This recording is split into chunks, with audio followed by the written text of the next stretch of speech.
আসসালামু আলাইকুম। Lifestyle with বউ শাশুড়ি পেজের পক্ষ থেকে আপনাদেরকে স্বাগতম জানাচ্ছি। আশা করি আপনারা সবাই ভালো আছেন। আলহামদুলিল্লাহ, আল্লাহর রহমতে আপনাদের দুয়ায় আমরাও ভালো আছি। আজকে আমি কাঁচা ছোলা মাখানো আপনাদের সাথে শেয়ার করব। প্রথমে আমি 4-5 ঘন্টা আগে ছোলা ভিজিয়ে রেখেছিলাম। এখন আমার নাতি আমাকে ওইগুলা ছিলে দিয়েছে অর্ধেক। মাশাআল্লাহ বলবেন সবাই, আমার নাতি আমাদেরকে কাজে সাহায্য করে।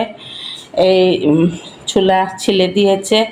এখন আমি এতে পেঁয়াজ কুচি দিব, পুদিনা পাতা কুচি দিব। আমার ঘরে ধনিয়া পাতা নাই, থাকলে ধনিয়া পাতা কুচি দিতাম।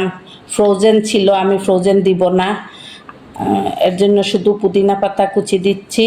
আদা কুচি, কাঁচামরিচ কুচি এগুলো দিয়ে দিব।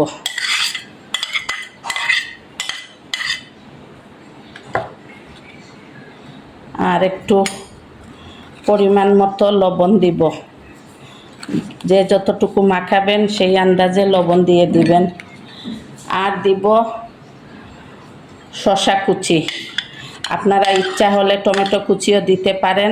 আমার বৌমা কাঁচা টমেটো খায় না, সেজন্য আমি টমেটো কুচি দিচ্ছি না। আর চাট মশলা দিব। এই চাট মশলাটা আমার বানানো চাট মশলা। আপনারা ইচ্ছা হলে পেজে গিয়ে আমার চাট মশলা রেসিপিটা দেখে নিতে পারেন। এখন আমি সুন্দর করে মাখিয়ে নিব। আমি হাত দিয়ে মাখিয়ে নিব। আমার ছোলা মাখা হয়ে গিয়েছে। আপনারা যারা যারা খেয়েছেন তো খেয়েছেন, আর যারা এখনও খান নাই অবশ্যই আজকে আমার রেসিপি দেখে আপনারা ট্রাই করবেন। আর আপনারা অবশ্যই ধনিয়া পাতা কুচি দিবেন। আমার ঘরে ফ্রোজেন থাকায় আমি দেই নাই। ধনিয়া পাতা কুচি দিলে আরও ভালো লাগবে। আর টমেটো কুচি যদি আপনারা খেতে চান টমেটো কুচিও দিয়ে দিবেন। হয়ে গেল আমার ছোলা মাখা, কাঁচা ছোলা মাখা। এখন সার্ভ করব আমি। ইফতারের টাইম হয়ে গিয়েছে। আর আপনারা লাইফস্টাইল উইথ বউ শাশুড়ির পাশে থাকবেন, আমাদের জন্য দোয়া করবেন। আল্লাহ হাফেজ।